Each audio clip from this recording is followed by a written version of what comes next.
नमस्कार बंधुओं, आप सभी का अपने YouTube चैनल में स्वागत है। आज 26 जनवरी सन 2021 है।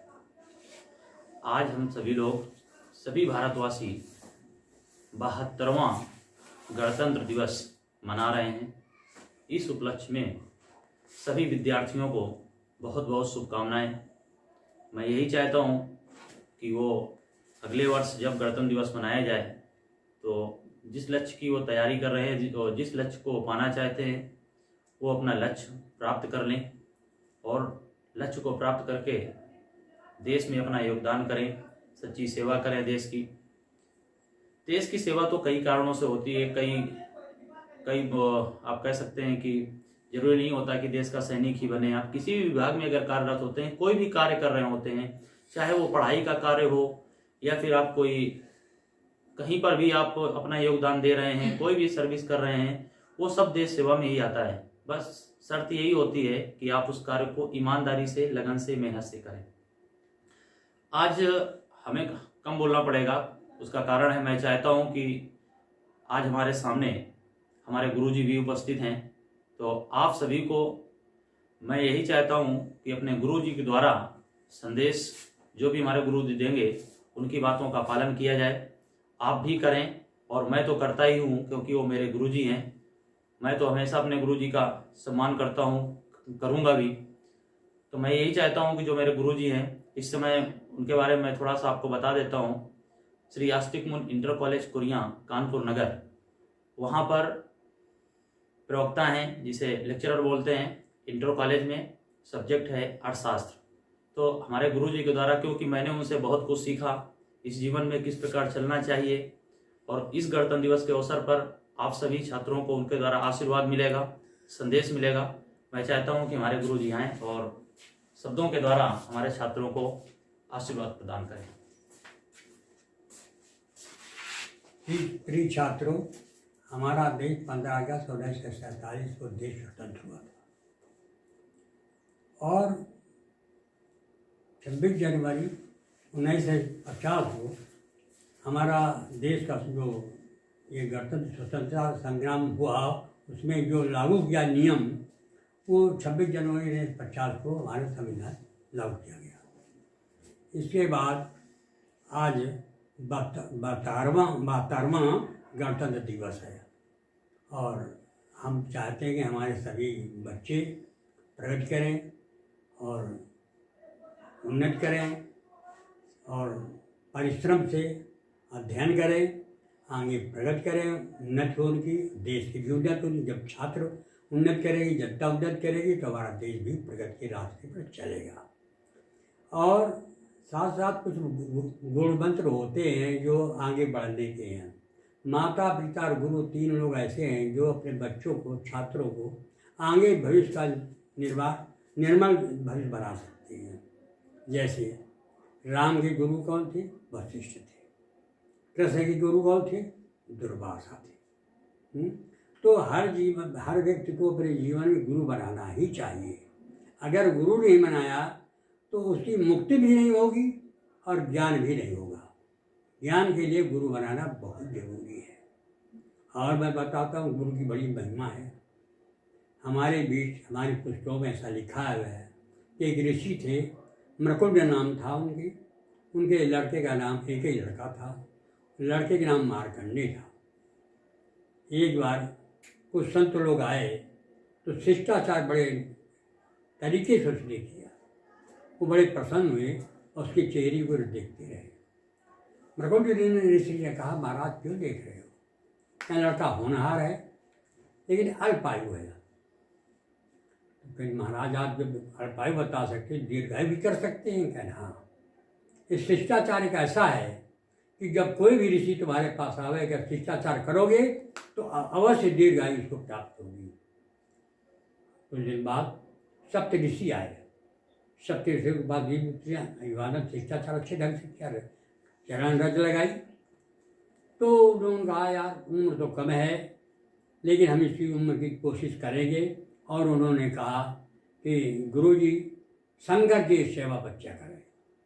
शंकर की प्रतिमा बना करके और उसने सेवा की। जब यमदूत अंतिम में आए तो चिल्ला पड़ा वो, लाल आंखें काले वस्त्र पहने हुए थे दूत। उसने कहा महाराज भगवान बचाओ बचाओ, और संगा की मुँह को पकड़ लिया। तो उसी समय त्रिशूल लेकर के शंकर प्रकट हो गए और यमदूतों के बहुत झाड़ा कर रहे, खोलिए देखिए उम्र क्या कितनी है। तो देखा बहुत बड़ी उम्र थी उसमें। तो सप्तऋषि 7 कहलाए, अंत में मार्कंडे का नाम भी उसमें जोड़कर 8 सप्तऋषि हो गए। तो गुरुओं की मात्रा बहुत है और है। कृष्ण के दुर्वासा थे, दुर्वासा बड़े क्रोधी शरीर, 100 में थे, बड़े क्रोधी थे, 100 में भी थे। सीधे बहुत थे, बड़े बड़े वरदान देने वाले थे, लेकिन क्रोधी बहुत थे। कृष्ण की परीक्षा करने के लिए एक बार मथुरा गए, द्वारकाधीश गए। एक पहाड़ी में दुर्वासा रुक गए। कृष्ण ने सोचा कि हमारे गुरु आए, बढ़िया की व्यवस्था की, चारपाई पलंग सब गद्दे लगाए, और जब व्यवस्था अच्छी की तो दुर्वासा उठे, माथे से लेकर बच्चे लगा दिया, जला दिया। कृष्ण आए, क्रोध नहीं आया। यानी कृष्ण कह रहा हमारा कि मैं रुक्मिणी को बुलाइए, आपका नगर घूमूंगा। अच्छा, रथ लाया गया, रुक्मिणी आई। कृष्ण ने कहा ऐसे नहीं, घोड़े हटाओ। एक लंग कृष्ण जी, एक रुक्मिणी जी। रथ खींचा, दुर्वासा बैठ गए, 2-4 कदम गए, कहने भूत चुका, लौट आओ। रथ रोक दिया, कहना आज दही खाएंगे। दही लाया गया, दही लाया गया तो दुर्वासा ने उसको हाथ लगा करके उसको खाया, और खाने के बाद रुक्मिणी की भी लगा दिया चेहरे में। लेकिन कृष्ण को क्रोध नहीं आया, तो गुरु थे, गुरु तो बहुत मार्गदर्शक अच्छा होता है। तो कहा दुर्वासा ने कि क्रोध तो नहीं आया, मैं की परीक्षा की, आग लगा दिया, रथ भी रुक्मिणी के मेरे बेट मारे, और ये भी लीप दिया मैंने, उनका पोत दिया चेहरा में भी कृष्ण को। कहते कृष्ण इस दही को तुम खाओ और शरीर में लगाओ। तब कृष्ण ने बड़े प्यार से खाया और उसको शरीर में लगाया। लेकिन कृष्ण ने थोड़ी भूल हो गई, तलवे में नहीं लगा पाए। तो कृष्ण का पूरा शरीर तो भज्जी का हो गया, लेकिन तलवे कच्ची हो गई। दुर्वासा ने देखा कि कृष्ण तूने गलत किया। कह महाराज क्या? कहे तू तलवे में नहीं लगाया, ये पूरा शरीर तो दही लगाने से ब्रज का हो गया, कठोर पत्थर हो गया, लेकिन अगर तू तलवे में लगा लेता तेरी मृत्यु भी नहीं होती।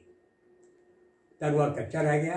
जब समय आया तो बहेलिया, हाँ, जो कृष्ण ने मारा था, लेकिन तलवे में नहीं लगा। तो दुर्वासा जी ने कहा कृष्ण तुमने गलत किया, अगर इस दही को पूरे शरीर में लगाया और तलवे में लगा लेता तो शरीर थोड़ा पत्थर हो जाता। तो ये थोड़ी गलती की। उस द्वारका में एक पीपल के वृक्ष के नीचे कृष्ण जी दायां पैर बाएं पैर के ऊपर रख करके लेटे हुए थे। राम ने बाली को पेड़ की याड़ से तीर मार दिया था, मर गए। उसका बदला कृष्णावतार में वही बाली बन के आया। बाली जो है वही बहलिया बन के आया, और कृष्ण जी के पेड़ के पीपल के पेड़ के नीचे दायां पैर बाएं पैर के ऊपर रखे लेटे हुए थे, आराम कर रहे थे। उसने बाण मारा कि मृग का रंग यहाँ से उतारा, चमक रहा था पैर का नीचे का जो कच्चा था, मार दिया, कृष्ण जी के लग गया। वो दौड़ के आया, उसने कहा महाराज बड़ी भूल हो गई, कहीं जाओ, अर्जुन हैं द्वारका में, उनसे कह दो जाकर के कि भगवान तो धाम चले गए, आप सब व्यवस्था करें। अर्जुन थे वहाँ।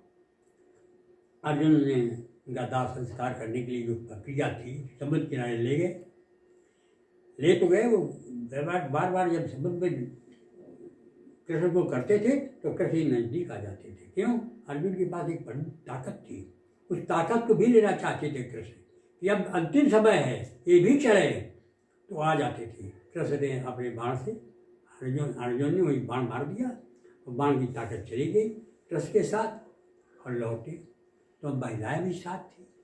वही लुटेरे रास्ते मिल गए, लुटेरे हिजड़े, और औरतों को भी परेशान किया और स्वयं इनको भी परेशान किया।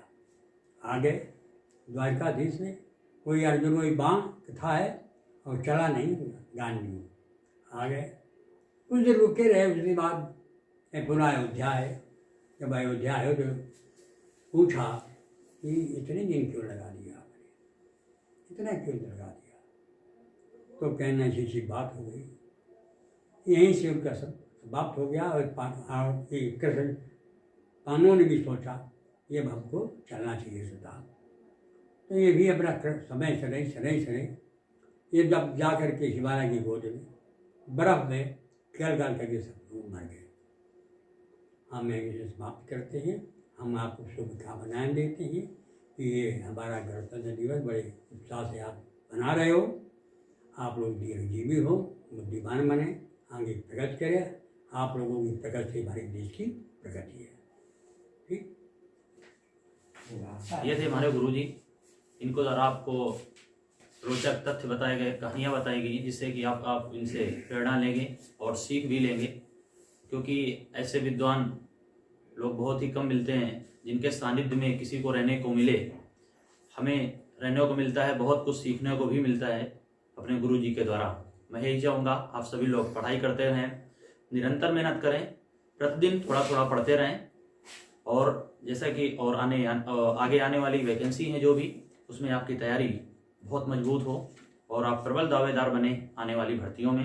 यहीं से अपनी वाणी को समाप्त करते हैं। एक बार पुनः 26 जनवरी 2021 72वें गणतंत्र दिवस की सभी विद्यार्थियों को ढेर सारी शुभकामनाएं। उनका भविष्य उज्जवल हो, मंगलमय हो।